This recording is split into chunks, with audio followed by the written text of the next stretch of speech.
Hello, how's it going? Oh, you can't hear me, can you? Shoot. Testing, testing.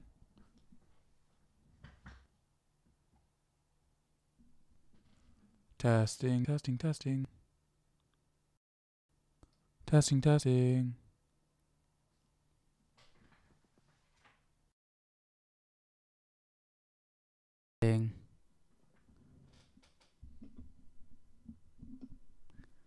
Testing, testing.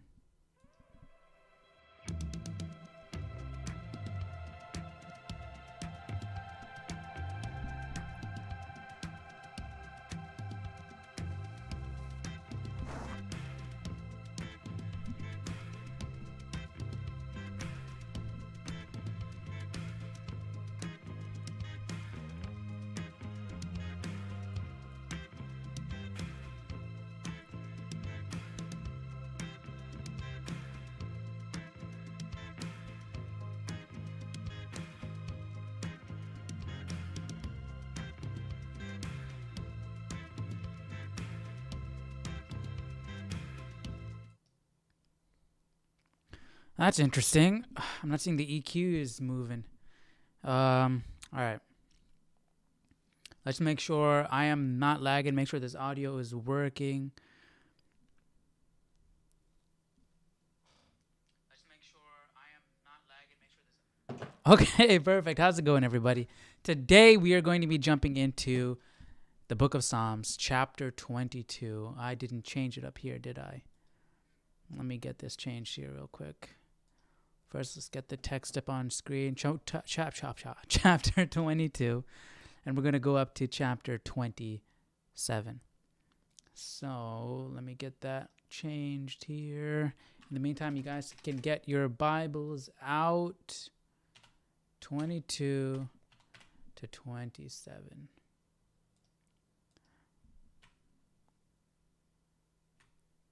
All right, perfect. So today we are going to be getting into probably one of the most iconic verses, one of the most iconic chapters of the Bible. Probably, maybe even the most iconic chapter of the Bible, Psalms 23. So, but we're starting off with Psalms 22, and this is also interesting. According to the subheading right here, the suffering, praise, and posterity of the Messiah. I find it really interesting. We've been making references to the Messiah a few times now here in Psalms.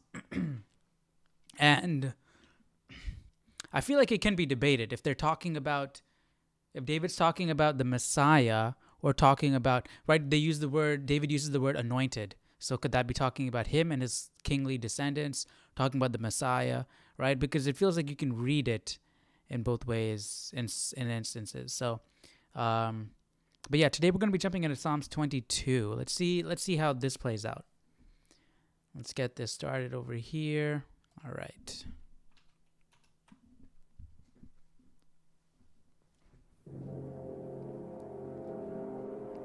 Psalm I charged 22, my camera.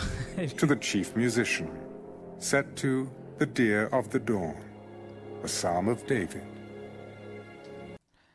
That's cool, man. Like we know if we knew how this song sounded, like the tune of this was sung to that tune. That's cool to me. My God, why have you forsaken me? Why are you so far from helping me and from the words of my groaning? Oh my God, I cry in the daytime, but you do not hear. And do we know what the deer of the dawn sounds like today? The deer of the dawn. The deer of the dawn. Did someone just make a song?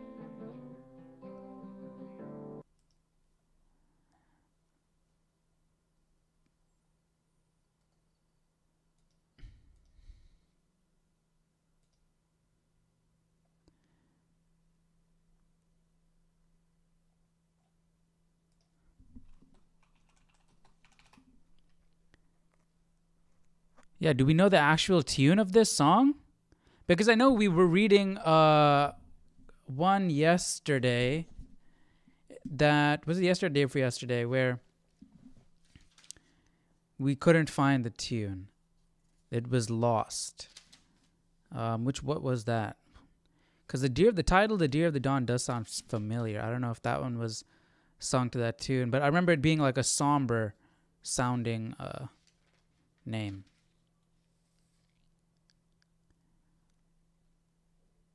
Yeah, and it's on an 8-stringed harp. That was that one. But where is the...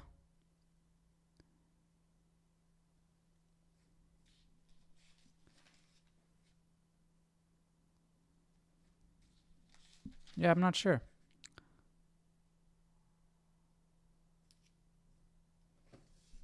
Interesting. I don't know where that I don't know which one that was. But anyways, what is to the director? Let's see. No, The Deer of the Dawn.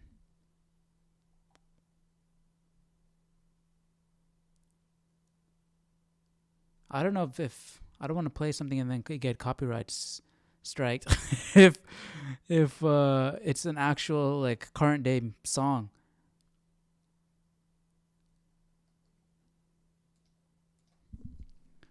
Original Deer of the Dawn.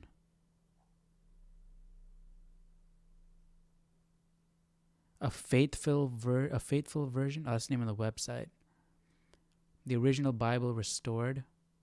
What is this? Psalm 20. Oh, they're just reading it.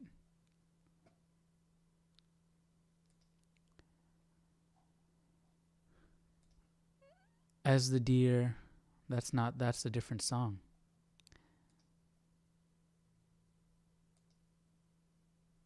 My God. My God. Yeah, I don't know. I don't know. But I mean, if we can find this song, that'd be really cool. And in the night season. Musician, Psalm 22, to the chief musician, set to the Deer of the Dawn, a psalm of David. My God, why have you forsaken me? Why are you so far from helping me, and from the words of my groaning? Oh my God, I cry in the daytime, but you do not hear, and in the night season, and am not silent. But you are wholly enthroned in the praises of Israel. Our fathers trusted in you. They trusted, and you delivered them. They cried to you and were delivered. They trusted in you and were not ashamed. But I am a worm and no man, a reproach of men and despised by the people. All those who see me ridicule me. They shoot out the lip. They shake the head, saying, He trusted in the Lord. Let him rescue him. Let him deliver him, since he delights. So David's building up a case. He wants God to hear him out, and he's trying to give God incentive to hear him out. I feel like I've seen that happen a lot as we read prayers in the Bible. It's like they're making a case for themselves and making a case for why God should answer their prayer. Like trying to use this logic, trying to use emotion to get God to answer them. And that shows how they viewed God. They viewed God as someone they could speak with, they could reason with, not a unrelatable entity so far away that what's the point in asking for anything because he already knows everything that's going on in my mind before I even say it. It was on a much more, their relationship with God was on a much more real level, right? They actually talked to God. So I just find that interesting. The Lord, let him. Because sometimes we might look at this and be like, oh, okay, maybe we shouldn't speak to God this way. But maybe that's how we're supposed to pray. Rescue him. Let him deliver him, since he delights in him. But you are he who took me out of the womb. You made me trust while on my mother's breasts. I was cast upon you from birth. From my mother's womb you have been my God. Be not far from me, for trouble is near. For there is none to help. Many bulls have surrounded me. Strong bulls of Bashan have encircled me. They gape at me with their mouths, like a raging and roaring lion. I am poured out Bulls. like water, and all my bones are out of joint. My heart is like wax. It is melted within me. My strength is dried up like a potsherd, and my tongue clings to my jaws. You have brought me to the dust of death, for dogs have surrounded me. The congregation of the wicked has enclosed me. They pierced my hands. I wonder if what would David do if he was Job? If he's he's painting a situation to be as desperate as it is now. Imagine if he was in Job's place. Holy. And my feet. I can count all my bones. They look and stare at me. They He's divide my extremely garments skinny. among them, and for my clothing they cast lots. But you, O Lord, do not be far from me. O my strength, hasten to help me. Okay, so capital M's. Is he talking about the Messiah? Casting lots on his clothing and all that. That's what they did. They from helping Because me. I've been hearing it as, "My God, why have you forsaken me?" That's what Jesus said on the cross. Why are you so far from helping me? See these subheadings. Who comes up? I mean, these subheadings. Who comes up with these subheadings? Were they there in the original text, or were they written in for the Bible? Oh my God, I cry in the daytime, but you do not hear me. And in the night season, I am not silent, and am not silent. But you are holy, enthroned in the praises of Israel. Our fathers trusted in you. They trusted, and you delivered them.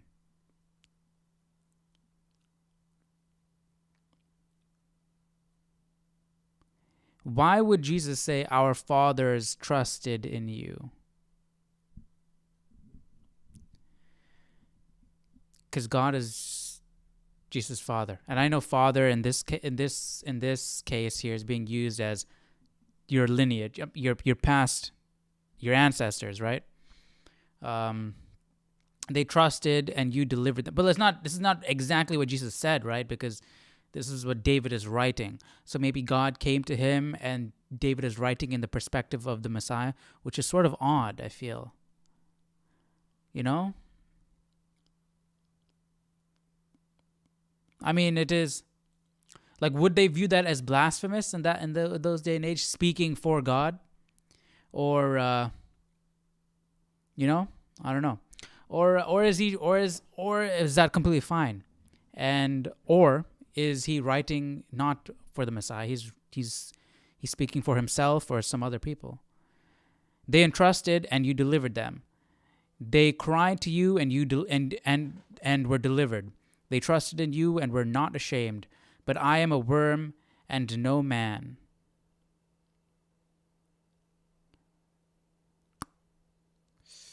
Yeah, I don't know if he's talking about the Messiah. I feel like he's talking about himself. And a reproach of men and despised by the people. And all those who see me ridicule me. He's either talking about himself or he's talking about a character that he's come up with, that he's using to symbolize something. They stood up, they shoot out the lip, they shake the head, saying, he trusted in the Lord, let him rescue him. Right, when Jesus was on the cross, they were like, save yourself, jump down from the cross. Let God send one of his angels to deliver you. Let him deliver him, since he delights in him. But see, this could also be talking about just a man of God, right? Somebody who worships God. Could be David, could be any believer, I feel like. But you are he who took me out of the womb. And you made me trust while on my mother's breasts, and I was cast upon you from birth.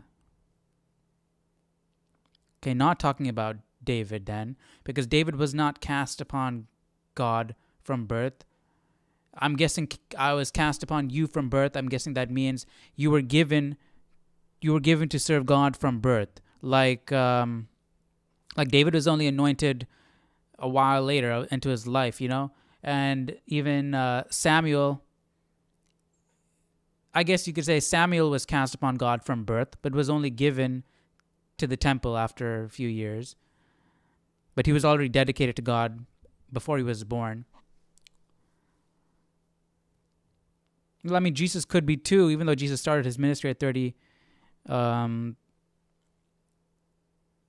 He was meant to do God's bidding. Obviously, that's why he came, But I was cast upon you from birth, from my mother's womb. You have been my God, but not far from me. For trouble is near, for there is none to help. Many bulls have surrounded me. Strong bulls of Bashan have encircled me. They gape at me with their mouths, like a raging and roaring lion. I am poured out like water, and all my bones are out of joint. My heart is like wax, it is melted within me. Let's see what the bulls thing means. 22:12. David uses striking imagery to describe his distress. He is surrounded by animals, bulls and lions. Moreover, David's distress is so profound that he feels as if his life has been drained from him.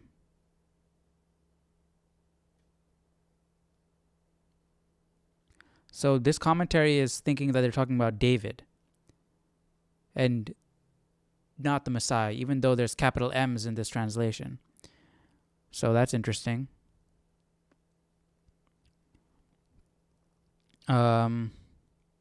Where was I? Moreover, David's distress is so profound that he feels as if his life has been drained from him, as one might empty a jug of water. These words become even more poignant when they are applied to the sufferings of Jesus on the cross. See John 19:34. My tongue clings to my jaws. Jesus' words, I thirst, expressed in John 19:28, express the pain of terrible thirst, the dust of death. For David, death would be avoided at this time, as in 16:9 and 10. For the Savior, however, there was no reprieve. So maybe you can mirror the two, what David's going through and what the Messiah is going through. So it's not necessarily okay, so is that a coincidence or is that by design? Like when David was writing it, what was he thinking? Was he writing his personal feelings? If he was writing his personal feelings, then he wasn't writing about the Messiah. Right? What do you guys think? Do you think it's talking about the Messiah? Do you think it's talking about David? Do you think it's talking about a third party? Or do you think it's talking about a combination? And if so, why? But you are he who took me out of the womb. You made me trust. Circle like water. Strength is dried up like a potsherd, like wax. It is melted within me. My strength is dried up like a potsherd, and my tongue clings to my jaws. You have brought me to the dust of death, for dogs have surrounded me. The congregation of the wicked has enclosed me. They pierced my hands and my feet. Like on the cross. Like Jesus on the cross. I can count all my bones. They look and stare at me. They divide my garments among them, and for my clothing they cast lots. But you, O Lord, do not be far from me. Yeah, man, this is too crazy to be a coincidence, right? He has to be talking about Jesus. piercing the hands and feet, casting lots for the clothing.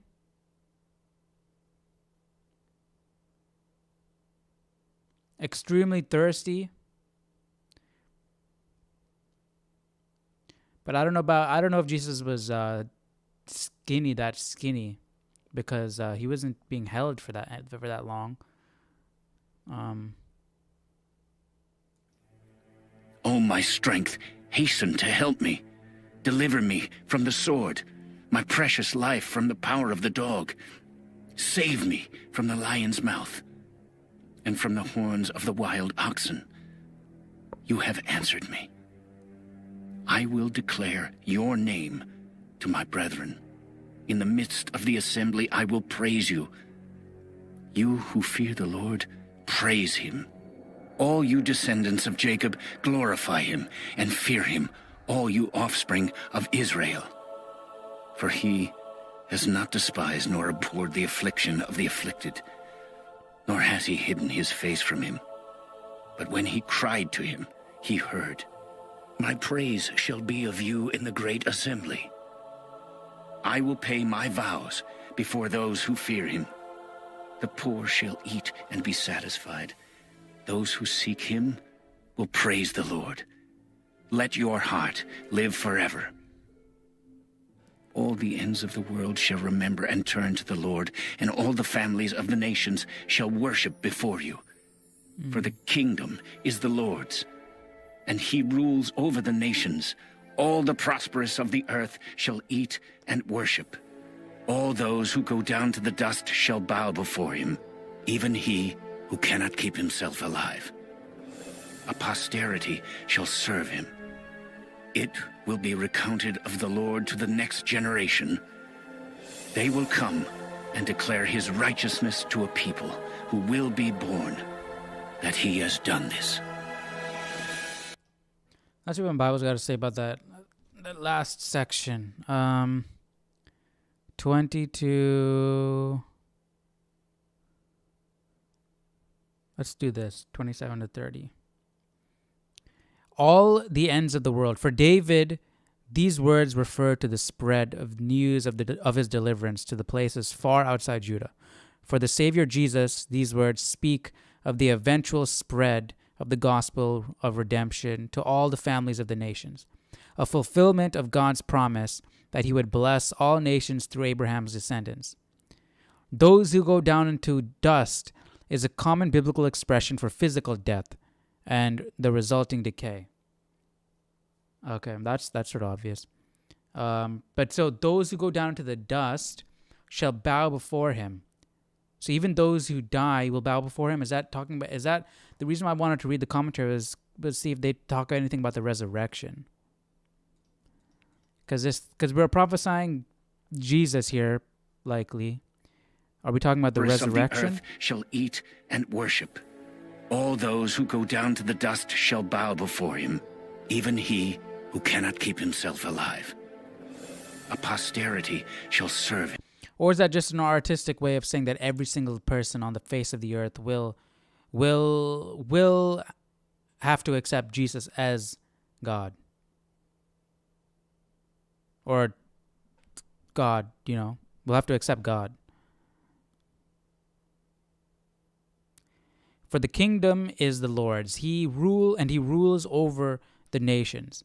All the prosperous of the earth shall eat and worship. All those who go down to the dust, so all those who pass away, shall bow before him. Even he who cannot keep himself alive. A posterity shall serve him. It will be recounted of the Lord to the next generation, that they will come and declare his righteousness to a people who will be born, that he has done this.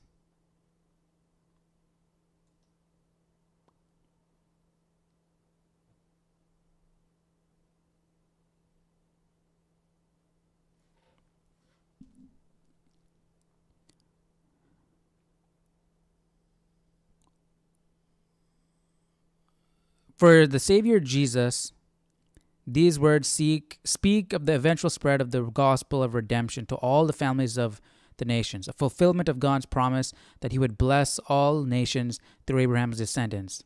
Those who go down with the dust, right? Expression of physical death. To a people who will be born, the gospel message of the death and resurrection of Jesus will spread not only geographically, but also throughout all time. All people will hear the clear message of what God has done.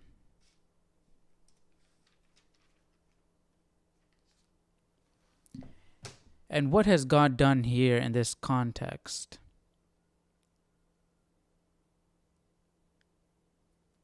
My praise shall be of you in the great assembly. I will blah, blah, blah, blah, blah.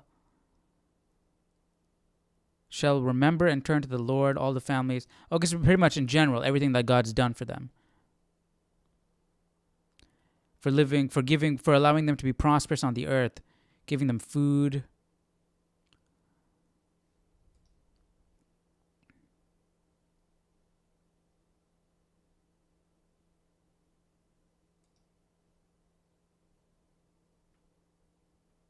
Yeah, it's talking in general. Just remembering God and all that he has done for his people. Okay, that's interesting. What do you guys think? Do you think it's talking about the Messiah? Talking about David? Talking about both? Talking about the resurrection? Like, it could be, my Bible is reading it as two parallel meanings going on simultaneously. Like, do you think as David was writing this that he knew what he was writing? If it is indeed talking about the Messiah? That's interesting.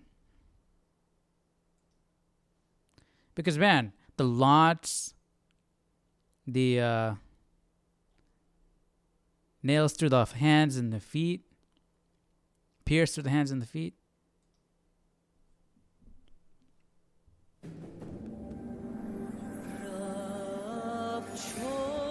Psalm 23, a Psalm of David.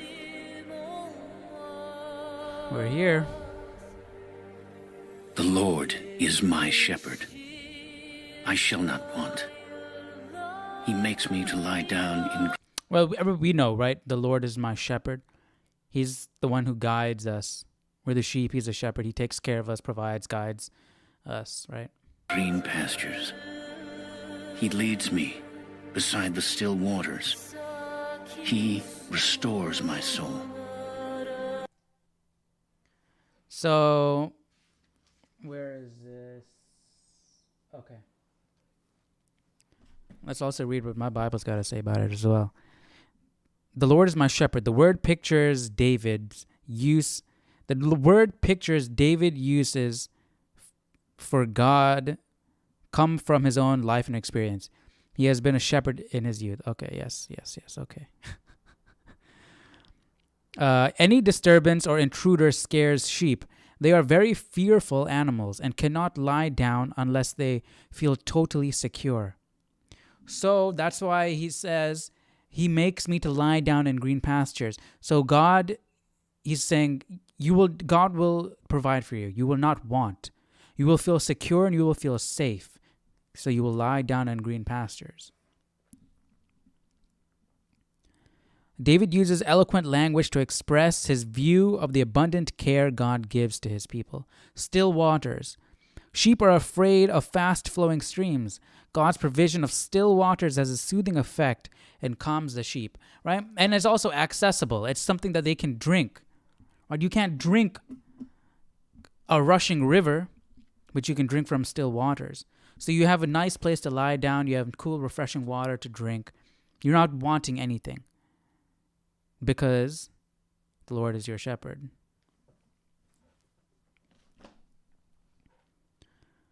He restores my soul. God refreshes his people with his quiet voice and gentle touch. For this reason, the sheep know the shepherd and are known by him. For his name's sake, The loving actions of the shepherd proceed from his nature. So it's from his own self that he's leading. He restores my soul, and so he's making you feel refreshed, energized, alive, giving you purpose. He leads me in the paths of righteousness, taking you down a righteous and godly and right way, and he's doing it all from his own fruition, from his heart. He leads me in the paths of righteousness for his name's sake. Yea, though I walk through the valley of the shadow of death, I will fear no evil. For you are with me. Your rod and your staff, they comfort me. I mean, this is self-explanatory, right? There's a lot of temptation around. There's a lot of horrible things going around in the world. And David and us, we can walk right through it. We're seeing people around us doing horrible things, and we can walk right through it unafraid because God is with us. His rod and his staff, they comfort me. Just like a shepherd who has a rod and a staff comforts and protects his sheep. You prepare a table before me in the presence of my enemies. You anoint my head with oil. My cup runs over. So you prepare a table before me in the presence of my enemies. Does that mean, I'm going to go ahead and read the commentary, but I just want to guess here. Does that mean that God will provide for you? He will provide sustenance for you even among your enemies? Like he will take care of you even if you're in bad circumstance? Is that what it's saying? And he will provide for you so much so that your cup will run over. Like he's going to give you an abundance.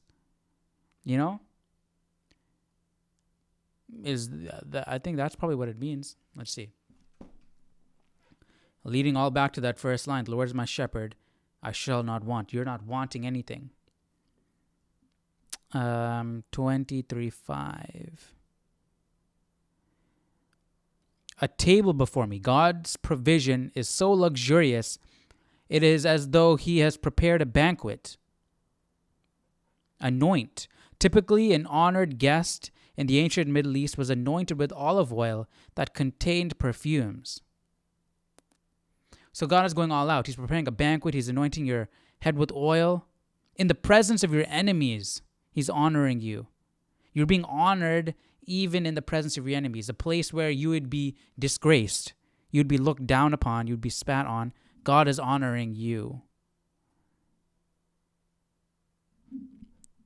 My cup, God's provision, is as abundant as the wine offered to a guest by a generous host. And if even in the presence of your enemies, that's not a generous host. But even in that circumstance, you know, God is treating you as if you're a guest in the house of a gracious host. God's provision is as abundant as the wine offered to a guest by a generous host. The lavish treatment of the guest is indicative of the loving care of God for his people. Surely goodness and mercy shall follow me all the days of my life, and I will dwell in the house of the Lord forever. So this is like reaffirming an affirmation that David is saying to himself, right? Because of God, because I shall not want, because the Lord is my shepherd, surely goodness and mercy shall follow me all the days of my life, and I will dwell in the house of the Lord forever. So he's already, he knows that he's going to dwell in the house of the Lord forever. He knows he's going to heaven. And because the Lord is his shepherd, he knows that goodness and mercy will follow him all the days of his life. And that's faith right there. That's the mindset I feel we all need to have.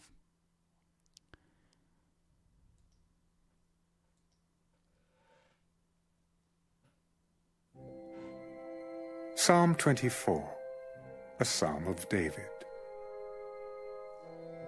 The earth is the Lord's, and all its fullness, the world and those who dwell therein.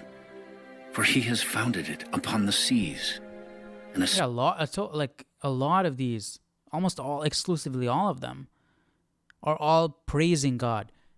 And just like our songs in church, right? They're praise and worship songs. And what is Psalms? A collection of psalms or songs, right?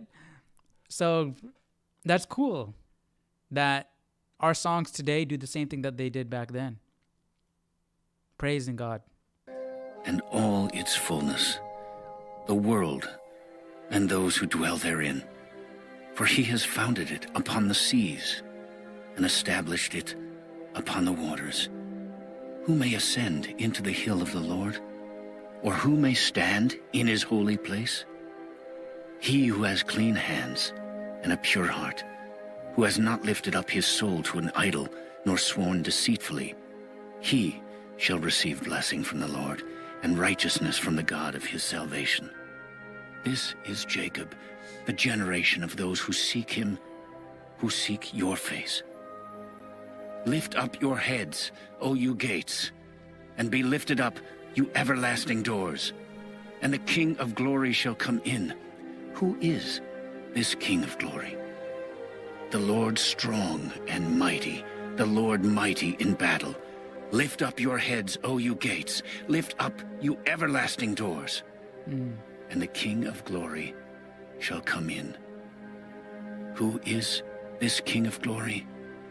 The Lord of hosts. He is the King of glory. That was cool. That was cool.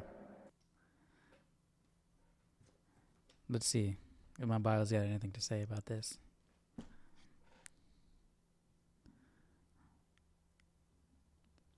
Lift up your heads. The gates of the city seem to sag. The doors appear loose, but they must rouse themselves for the King of glory. One is coming who is worthy to stand in the holy place. As he nears, the gates raise themselves to honor his entry. Who is this king? This is a phrase for the king who is fresh from battle. This is the one who may enter the city, the Lord himself. Only with the coming of Jesus did the meaning of this ancient poem become clear. The Lord of hosts. The repetition in 9 and 10. The repetition of these verses is for the effect and emphasis. This is praise for the coming king.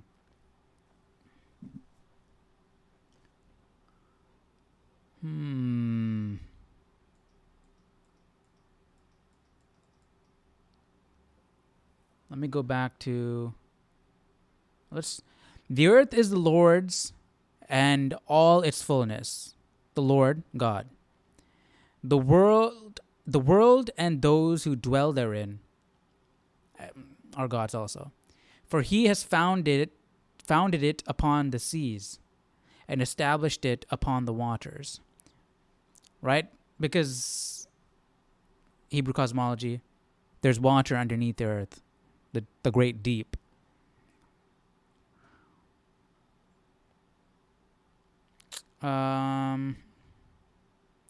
Who may ascend into the hill of the Lord? Or who may stand in his holy place? What is the hill of the Lord? What does my Bible got to say about that?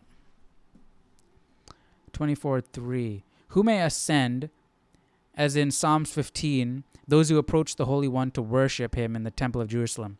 His holy place must approach him in righteousness. This verse highlights the inability of any person except the King or King of glory to stand before God. Who may ascend into the hill of the King, of the hill of the Lord, or who may stand in his holy place? What is the hill of the Lord?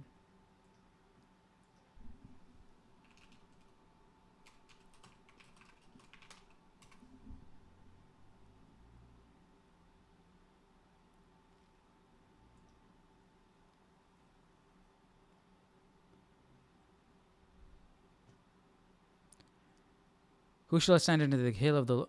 On the hill of the Lord, and altars he put on the hill of the Lord's house. They're just meaning like where God is. And the hill of the Lord's house shall be turned to high woods.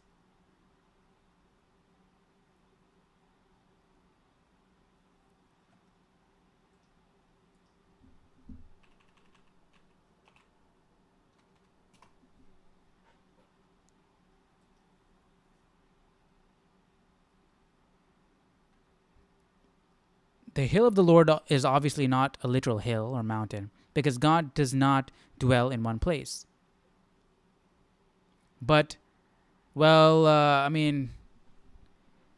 yeah, he doesn't dwell in one place, but he had a house, the tabernacle, and the temple, and it said that God dwelt there, and his presence was there, and that's where you had to go to worship God. So, while God is, can be everywhere he wants, you can see how people could think that he lives in one place, but not necessarily tied to any place. The hill of the Lord is obviously not a literal hill because God does not dwell in one place, but it speaks of a place where God is. It speaks of his presence. When we understand each psalm and each word in the psalm, we can realize the meaning of this psalm. It could paraphrase. If I could paraphrase the psalm, I would write, "Who can go into the presence of God? Who can stand before a holy God with confidence?" My friend, when this was written, only Jesus had clean hands and a pure heart. But he did not just, this was written before Jesus. But he did not just stay on that hill. He came down to bring us up. Talking about on Calvary. But my friend, because of what Christ has done, you can ascend to the hill, the presence of the Lord.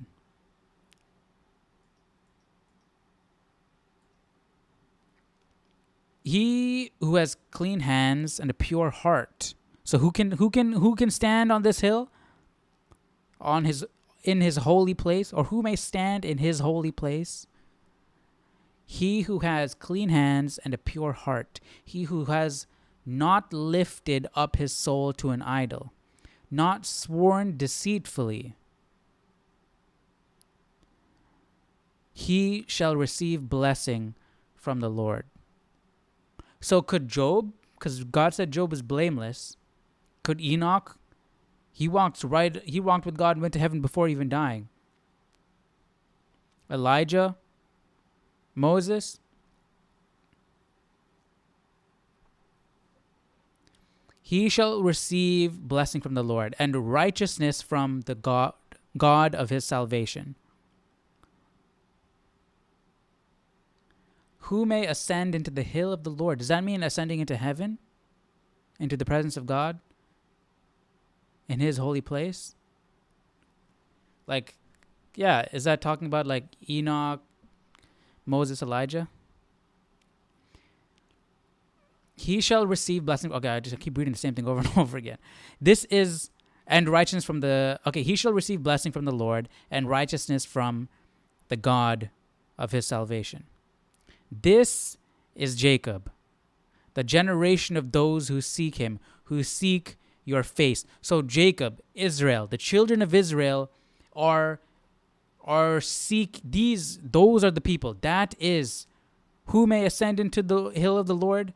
Jacob.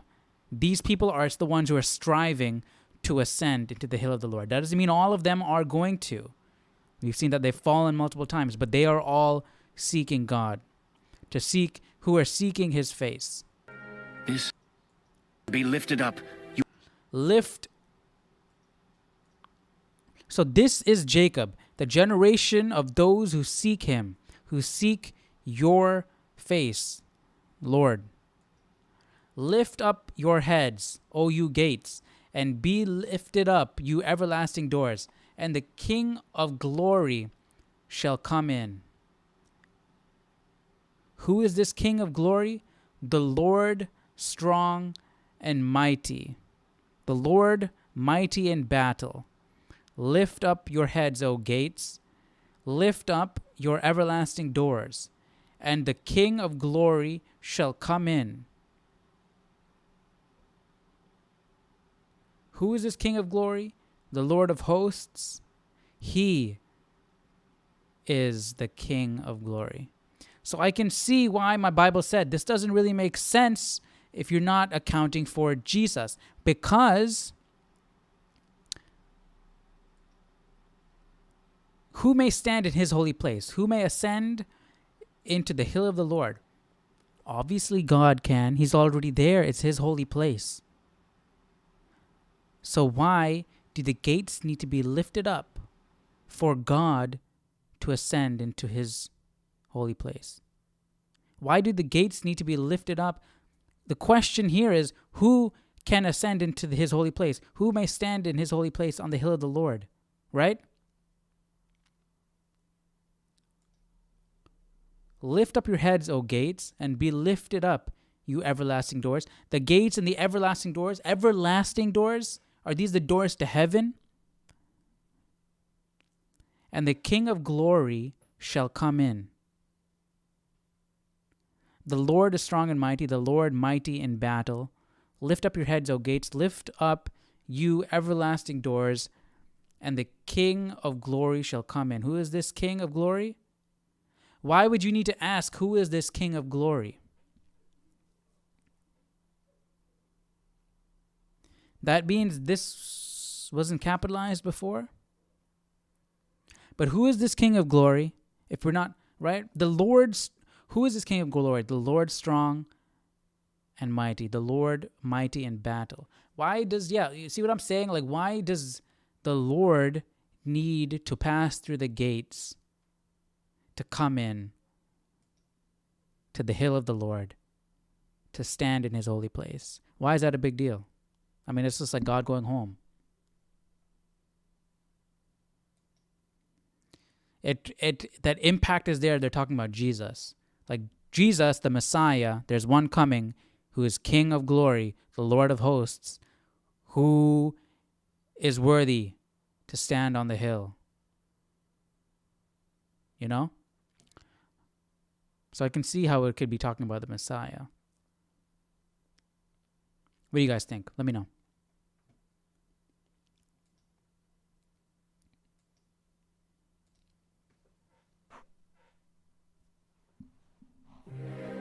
Psalm 25, a psalm of David. To you, O Lord, I lift up my soul. Oh my God, I trust in you. Let me not be ashamed. Let not my enemies triumph over me. Indeed, let no one who waits on you be ashamed. Let those be ashamed who deal treacherously without cause. Show me your ways, O Lord. Teach me your paths. Lead me in your truth and teach me, for you are the God of my salvation. On you I wait all the day. Remember, O Lord, your tender mercies and your loving kindnesses, for they are from of old. Do not remember the sins of my youth, nor my transgressions. According to your mercy, remember me, for your goodness' sake, O Lord.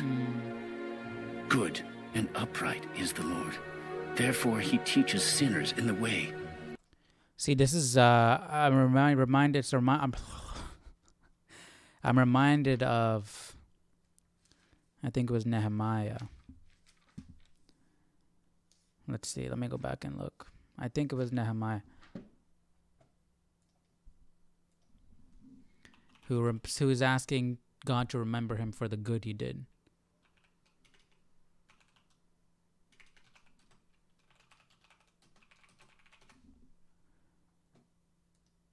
Yeah.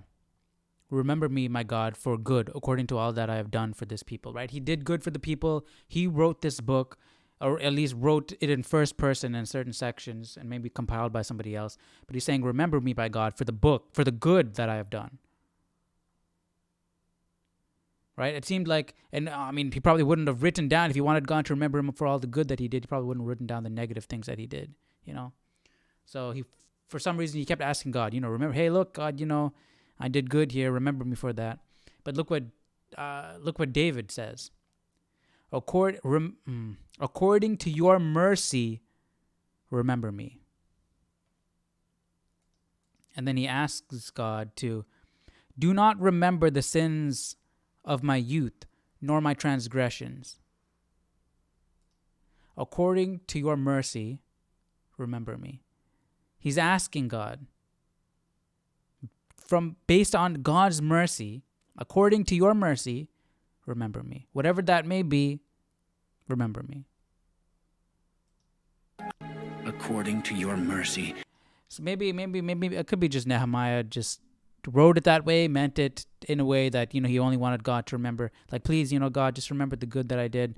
I know I've sinned, but remember the good things that I've done. You know, he could have had that mindset when he was writing, but when we read Nehemiah, it came off just a little bit, you know.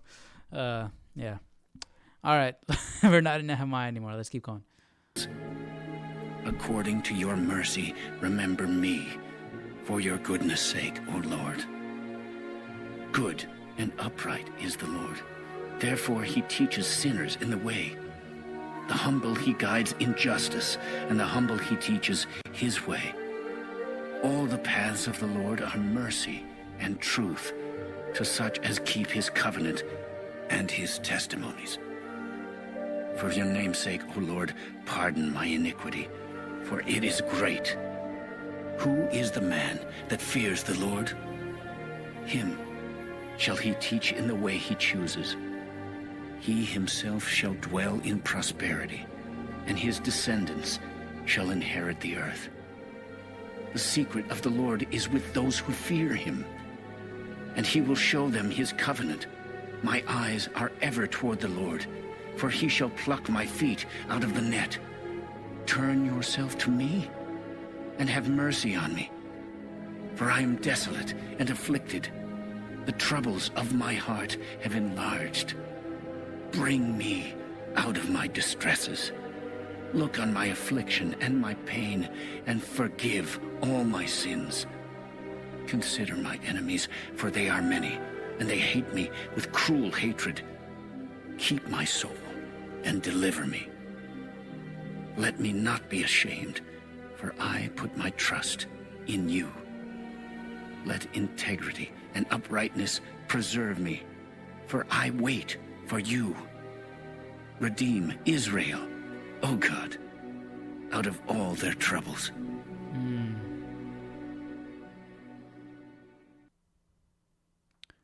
Pleading God there at the end.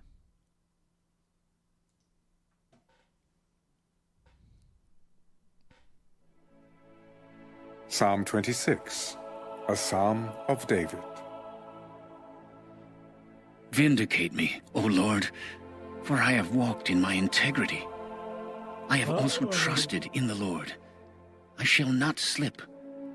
Examine me, O Lord, and prove me. Try my mind and my heart, for your loving kindness is before my eyes, and I have walked in your truth. I have not sat with idolatrous mortals, nor will I go in with hypocrites. I have hated the assembly of evildoers, and will not sit with the wicked. I will wash my hands in innocence. See, that's how. That's probably why Jesus was so radical. I have not sat with idolatrous mortals. Jesus did. Nor will I go in with hypocrites. Jesus did. I have hated the assembly of evildoers. I mean, Jesus hated the sin. He didn't hate them, the evildoers. And will not sit with the wicked. Jesus did. Like, you see? I will wash my hands in innocence. Jesus bathed in the sin of everybody else. He took it on himself. That's crazy. That's crazy. Sit with the wicked. I will wash my hands in innocence. So I will go about your altar, O Lord, that I may proclaim with the voice of thanksgiving and tell of all your wondrous works. Lord, I have loved the habitation of your house and the place where your glory dwells. Do not gather my soul with sinners, nor my life with bloodthirsty men, in whose hands is a sinister scheme, and whose right hand is full of bribes. But as for me, I will walk in my integrity. Redeem me, So and be David's merciful to me. trying to prove his worth to God here. My foot stands in an even place. In the congregations, I will bless the Lord.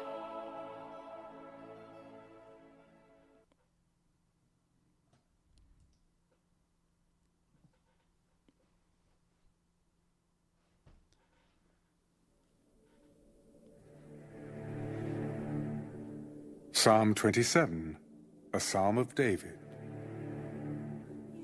The Lord is my light and my salvation. Whom shall I fear? The Lord is the strength of my life. Of whom shall I be afraid? When the wicked came against me to eat up my flesh, my enemies and foes, they stumbled and fell. Though an army may encamp against me, my heart shall not fear. Though war may rise against me, in this I will be confident. One thing I have desired of the Lord, that I will seek, that I may dwell in the house of the Lord all the days of my life, to behold the beauty of the Lord, and to inquire in his temple. For in the time of trouble... So even David has questions, right? He wants to inquire in his temple, to talk to God. For in the time of trouble, he shall hide me in his pavilion. In the secret place of his tabernacle, he shall hide me. He shall set me high upon Keep a him rock. safe. And now Out my of head reach. shall be lifted up above my enemies all around me. Therefore, I will offer sacrifices of joy in his tabernacle. I will sing. Yes, I will sing praises to the Lord. Hear, O Lord. See, that's the mindset we need. He's offer sacrifices of joy before the battle even begins, because you already won. You already know you're going to win. That's the mindset we need. When I cry with my voice, have mercy also upon me and answer me. When you said, seek the amount of faith my we need. face, my heart said to you, your face, Lord, I will seek. Do not David's a hide challenge your face from accepted. me. Do not turn your servant away in anger. You have been my help. Do not leave me, nor forsake me, O God of my salvation. When my father and my mother forsake me, then the Lord will take care of me. Teach me your way, O Lord, and lead me in a smooth path because of my enemies.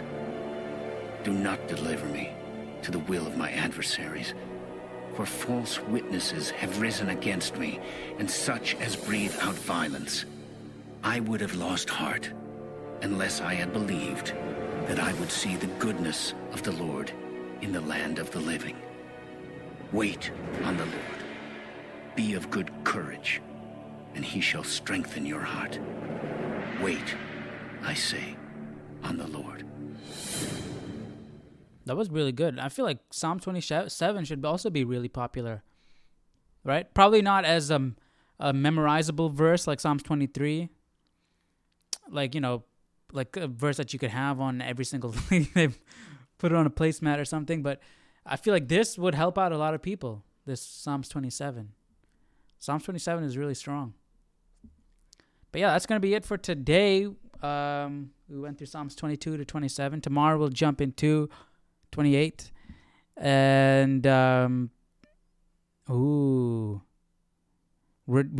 we've got a lot of prayers from David. Tomorrow is going to be rejoicing in answered prayer. So maybe we'll see what David prayed for and what he got. So we'll jump into that tomorrow with chapter 28. Hope you guys enjoyed today's reading. And yeah, I'll see you guys tomorrow. Hope you guys have a great rest of your day. Take care. Bye-bye.